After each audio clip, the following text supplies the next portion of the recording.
বড় বড় হোটেলের মতন পারফেক্ট বিরিয়ানি কিভাবে বানাবে তোমাদের সেটাই আমি দেখাতে চলেছি এই ভিডিওর মাধ্যমে। প্রথম থেকে শেষ পর্যন্ত দেখতে থাকো। প্রথমে পেঁয়াজগুলোকে কেটে তার বেরেস্তা বানিয়ে নিতে হবে ঠিক এইভাবে। অন্যদিকে মাংসের জন্য কেটে রাখা পেঁয়াজগুলোকে ভেজে নিতে হবে। অপরদিকে বিরিয়ানির আলুগুলোকে ভেজে নিতে হবে। তার সঙ্গে পরপর যে মশলাগুলো দেওয়া হচ্ছে তোমরা সম্পূর্ণ ভিডিওটা দেখো, তাহলে কিন্তু বুঝতে পারবে। তো মশলা এবং লবণ দিয়ে ভালো করে আলুটাকে ভাজতে হবে। ভাজার পরপরই তোমাদের দেখো আলুটার কালার কিন্তু চলে এসছে।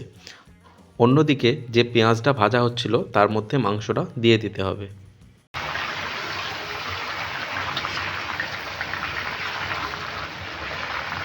যে আলুটা ভাজা হচ্ছিল তার মধ্যে দুধ দিতে হবে এবং তারপর পরই গোলাপ জল এবং কেওড়া জল দিয়ে দিতে হবে এবং তার সাথে সাথে যে আতর, অল্প একটু আতরও কিন্তু দিয়ে দিতে হবে। এতে কী হবে, ফ্লেভারটা দারুণ হবে। তার সঙ্গে দিয়ে দিতে হবে বাজার থেকে যে বিরিয়ানি মশলা কিনতে পাওয়া যায়, সেই মশলাটা কিন্তু ওই আলুর মধ্যে দিয়ে দিতে হবে। দিয়ে ভালো করে আলুটাকে সিদ্ধ করতে হবে। তার সঙ্গে কিন্তু ঘিটা দিতে একদম ভুলবেন না। ঘিটা দেওয়া হয়ে গেলে ভালো করে আলুগুলোকে নেড়ে দিন।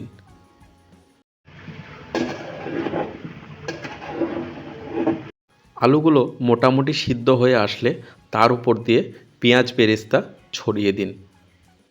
এবার মাংসের জন্য যে আদা রসুন কাঁচা লঙ্কা বেটে রাখা হয়েছিল সেটা মাংসের মধ্যে দিয়ে দিতে হবে।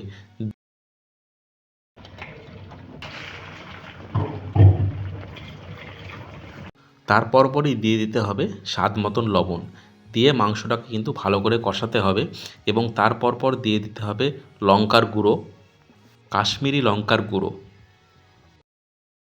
লঙ্কা গুঁড়ো দেওয়ার পরপরই কিন্তু জিরে গুঁড়ো দিয়ে দিতে হবে এবং জিরে গুঁড়ো দেওয়ার পরপরে দিয়ে দিতে হবে মিট মশলা। সবাই জানো মিট মশলা বাজারে কিনতে পাওয়া যায়, ওই মিট মশলা দিলেই কিন্তু হবে। এবং মিট মশলা দেওয়ার পরপরই দিয়ে দিতে হবে ধনিয়া গুঁড়ো।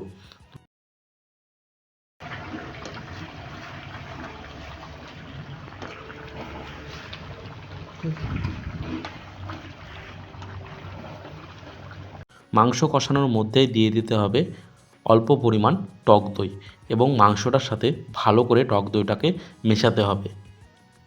টক দই দেওয়া হয়ে গেলে টক দই দেওয়ার পরে মাংস রান্না প্রায় কমপ্লিট এবং শেষে ধনিয়া পাতা একটু ছড়িয়ে দিতে হবে। তো বিরিয়ানির মাংস কিন্তু রেডি হয়ে গেল। এবার বিরিয়ানির যে চাল, সেই চালটাকে প্রথমে ভিজিয়ে নিতে হবে। চালটা কিন্তু দারুণ চাল নেবেন। দেখবেন যে চাল দিয়ে ভালো সেন্ট বেরোচ্ছে সেই চালই কিন্তু নেবেন এবং জলে ভিজিয়ে দেবেন। জলে ভেজানোর সঙ্গে সঙ্গেই কিন্তু হাঁড়িতে করে জল বসিয়ে দেবেন এবং সেই জলের মধ্যে দিয়ে দিতে হবে লেবু, দারচিনি, তেজপাতা, সমস্ত কিছু, তেল, এইগুলো কিন্তু দিয়ে দিতে হবে। এবং অন্যদিকে বিরিয়ানির জন্য মশলা কিন্তু ভেজে নিতে হবে। শুকনো খোলায় মশলাগুলো দেখতে পাচ্ছেন কী কী মশলা আছে, সমস্ত মশলা কিন্তু ভেজে নিয়ে মিক্সচার মেশিনে দিয়ে ভালো করে কিন্তু গুঁড়ো করে নিতে হবে। এই মশলাটা কিন্তু আসল মশলা, ঠিক আছে? তো এদিকে জল গরম হয়ে গেছে, তো যে চালগুলো ভিজিয়ে রাখা হয়েছিল সেই চালগুলো দিয়ে দেওয়া হলো। ওদিকে বিরিয়ানির ভাত হতে হতে বিরিয়ানির ওপরে যে মিশ্রণটা দেওয়া হয় সেই মিশ্রণটা বানিয়ে নেওয়া হচ্ছে।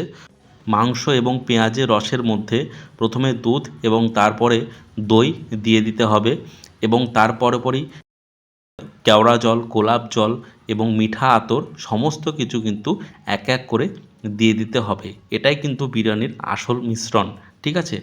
তো এর পরপরই তোমাদের দিয়ে দিতে হবে কেশর। যদি কেউ দাও কেশর দিতে পারো, কিংবা যে ফুড কালার সেটা কিন্তু দিতে হবে এবং তারপর পরই দিতে হবে বাজার থেকে কিনতে পাওয়া বিরিয়ানি মশলা এবং যে মশলাটা একটু আগে তৈরি করা হলো সেই মশলাটা কিন্তু দিয়ে দিতে হবে।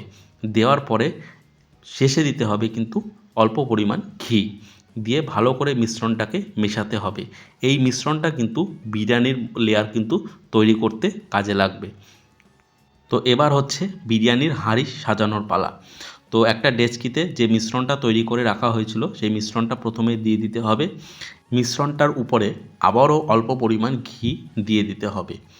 ঘি হচ্ছে বিরিয়ানির একটা মূল্যবান সম্পদ।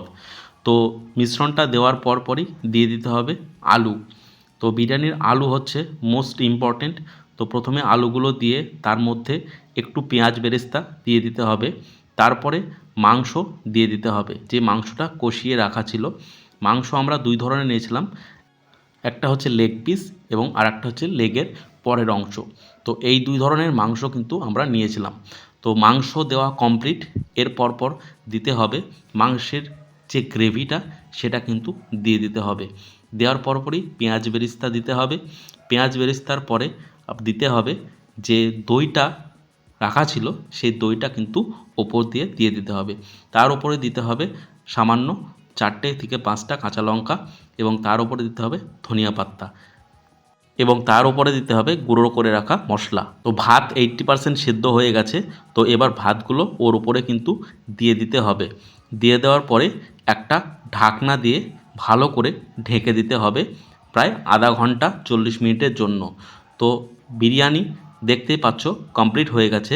কতটা সুন্দর লাগছে বিরিয়ানিটা, খেতেও কিন্তু দারুণ হয়েছিল।